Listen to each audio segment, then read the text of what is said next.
জুলাই জাতীয় সনদের ভিত্তিতে ফেব্রুয়ারিতে নির্বাচন সহ জামায়াতে ইসলামীর কেন্দ্রীয় ঘোষিত ৫ দফা দাবিতে কোটালীপাড়ায় বিক্ষোভ সমাবেশ অনুষ্ঠিত হয়েছে। এস এম রিয়াজের ক্যামেরায় আমাদের কোটালীপাড়া উপজেলা প্রতিনিধি সুধন্ম ঘরামির তথ্যচিত্রে দেখুন ডেস্ক রিপোর্টে। জুলাই জাতীয় সনদের ভিত্তিতে ফেব্রুয়ারিতে নির্বাচন সহ জামাত ইসলামীর কেন্দ্রীয় ঘোষিত ৫ দফা দাবিতে কোটালীপাড়ায় বিক্ষোভ সমাবেশ অনুষ্ঠিত। আজ ১০টায় কোটালীপাড়া মডেল মসজিদ সামনে থেকে বিক্ষোভ মিছিলটি উপজেলার প্রধান সড়ক প্রদক্ষিণ শেষে পৌর মার্কেট ব্রিজের কাছে এসে পথসভায় মিলিত হয়।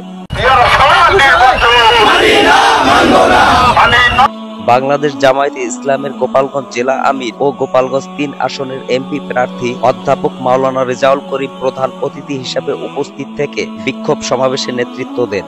বাংলাদেশ জামায়াতে ইসলাম কোটালীপাড়া উপজেলা শাখার আমির সোলাইমান গাজীর সভাপতিত্বে অনুষ্ঠিত সমাবেশে প্রধান অতিথি সহ অন্যান্যের মধ্যে আলোচনায় অংশ নেন উপজেলা কমিটির সেক্রেটারি ফরিদ উদ্দিন মাসুদ, নায়েবে আমির মিজানুর রহমান, কোটালীপাড়া পৌরসভা কমিটির সভাপতি মোহাম্মদ আক্তার দারিয়া, কুশলা ইউনিয়ন কমিটির সভাপতি আবুল বাশার, রাধাগঞ্জ ইউনিয়ন কমিটির সভাপতি মাওলানা মাসুম বিল্লাহ প্রমুখ।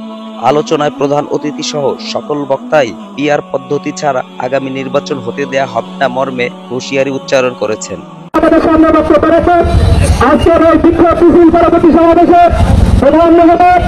গোপালগঞ্জ জেলা শাখার সম্মানিত আমির, গোপালগঞ্জ ৩ আসনে বাংলাদেশ জামাত ইসলামী কর্তৃক মনোনীত সংসদ সদস্য প্রার্থী জনাব অধ্যাপক মাওলানা রেজাউল করিম, জনাব অধ্যাপক মাওলানা রেজাউল করিম।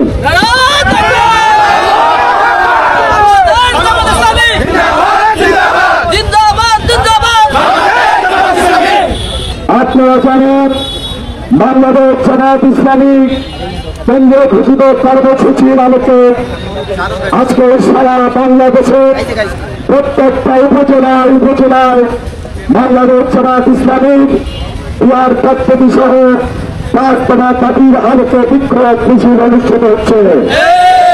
আমরা তারই আলোকে এই কোটালীপাড়া উপজেলায় আমরা এলাকাবাসীদেরকে নিয়ে উপজেলা চত্বর থেকে এখানে এসে আমরা মিছিল শেষ করেছি। আমাদের পিআর পদ্ধতির নির্বাচন হল ২ জন প্রার্থী, একজনে পাইছে ১ লক্ষ ভোট আর একজনে পাইছে ৯৮,০০০ ভোট।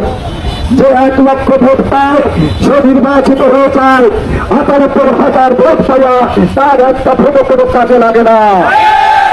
পিআর পদ্ধতির নির্বাচন হলো ১ লক্ষ ভোট পাইতে নির্বাচিত হবে, আর এই ৯৮,০০০ ভোট সারা বাংলাদেশের ভোটের সাথে ভোট হইয়া তারাও সংসদে যেতে পারবে। এই জন্য পিআর পদ্ধতির নির্বাচন হলো বাংলাদেশে আর কোনদিন স্বৈরাচারের দেখা যাবে না।